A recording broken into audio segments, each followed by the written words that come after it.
Jama'a assalamu alaikum, barkanmu da wannan dare, barkanmu da sake zuwa wannan tasha tamu ta Kwaratagan Crypto. A gurguje zan yi bidiyo ne akan Hamster secret code da suka fito da shi, wanda yau aka fara yin shi 5 ga wata na miliyan 1. So kuma sannan akwai magana akan point da profit. Ni dai abin da nake ta faɗa muku shine ko da yaushe ku yi kokari ku tara point, ku daina tsayawa na deceiving din ku profit. Ina ma yin kara ne nake cewa a haɗa biyan. Amma maganar gaskiya ku tsaya ku tara point, kawai magana kenan. So abin da nake so in yi magana akai shine wannan secret code, ya zaka ci na yau. Code ya fito BTC na yau, ko da yaushe zamu ringa fitar da code kamar yadda muke fitar da combo. So masu wanda suke samun link din bidiyon nan a wannan WhatsApp, ku taba link din ya kai ku cikin YouTube domin ku bude shi ku ganshi. Amma in kuka kalle shi kuka taba play akan link da aka turo muku, ba za ku ganshi da fadi ba. Amma in ya shiga cikin YouTube shine za ku ganshi da fadi, ku kalle shi full yanda yake. So BTC din nan ya za ka ci. Bare akwai account da ban yi activating din shi ba.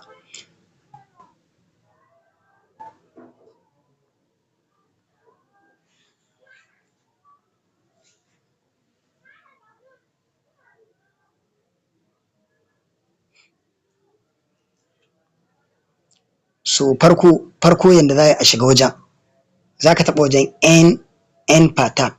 Kun ga wajen ko? N per tap za ka taɓa shi sau 3. Kun ga nan ya canza kala ya koma ja ko? So da Allah kan wanda ya ce ya kasa yin wannan abin, zan yi shi yanda ya kamata. So abin da yake akwai abu biyu ne, akwai dash akwai dot. Zan buɗe bidiyon nan ba irin yadda na saba yin shi ba, domin ne description a gefe ku duba za ku gani. Akwai dash akwai dot. So BTC din nan an fitar da amsa kowanne. In an ce dash ana nufin dannewa. Ina ake dannewa? Nan wajen kan aljanin nan na hamster. Ba wani waje zaka je ba, ba za ka ga keyboard ya fito na yin rubutu ba. A'a, kai ne zaka fitar da abin. So in an ce dash ana nufin tabawa. In an ce dash ana nufin dannewa. In an ce dot ana nufin tabawa. Dash dannewa, dot tabawa. In ka danne ka yarfar, kun ga yayi dash. Amma in ka taba kawai, kun ga yayi dot. In ka danne sai ka dan ja sama kadan. In ka danne sai ka dan ja sama kadan. Dot kuma kawai tabawa. Ku iya wannan tukunna. In ka dan danne sai ka dan ja shi sama, ko ka dan ja shi kasa. Amma dai saman yafi. Kun danne ka dan danna hannunka sai ka ja shi sama, ya ma dash. Sannan dot tabawa. To B din farko sai aka ce amsar ta shine dash guda 1 da dot guda 3. Kun ga zaka danne ka ja shi sama, sannan kuma kai dot so 3. Shine amsar da zaka samu B.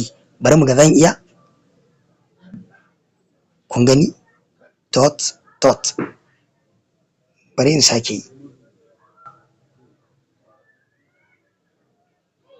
Kun ga B ta fito ko? Kun ga B ta fito saboda na danne na yarfar sama, sannan nayi dot guda 3. So wannan B ta fito. Sai aka ce kuma ita T amsar ta shine dash, ma'ana ka danne ka yarfar. Bari mu gani. Sorry, ban yi daidai ba, zan sake duka.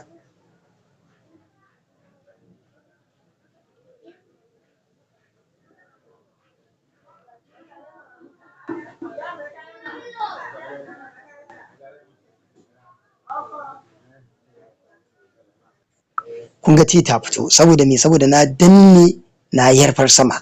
Ina fata kun gane. Sai aka ce ita kuma wannan C amsar ta shine dash dot.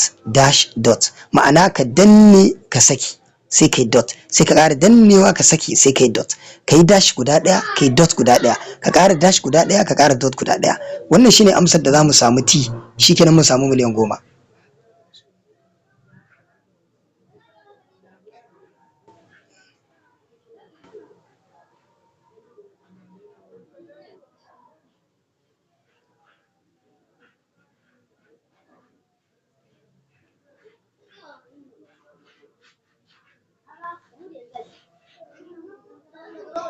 Kun gani?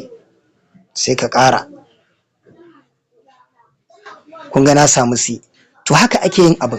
Ko da yaushe zamu fitar da amsar sai ka yi. Da Allah ka kuce ba ku iya wannan abu maka kuce ba za ku iya ba, saboda abin is very simple and straightforward. Kai abin da zaka iya shine ka gane cewa dash yana nufin dannewa a dan yarfar sama, shi kuma dot yana nufin digawa. So yi ka yi shi a nitse kamar yadda dai a nitse.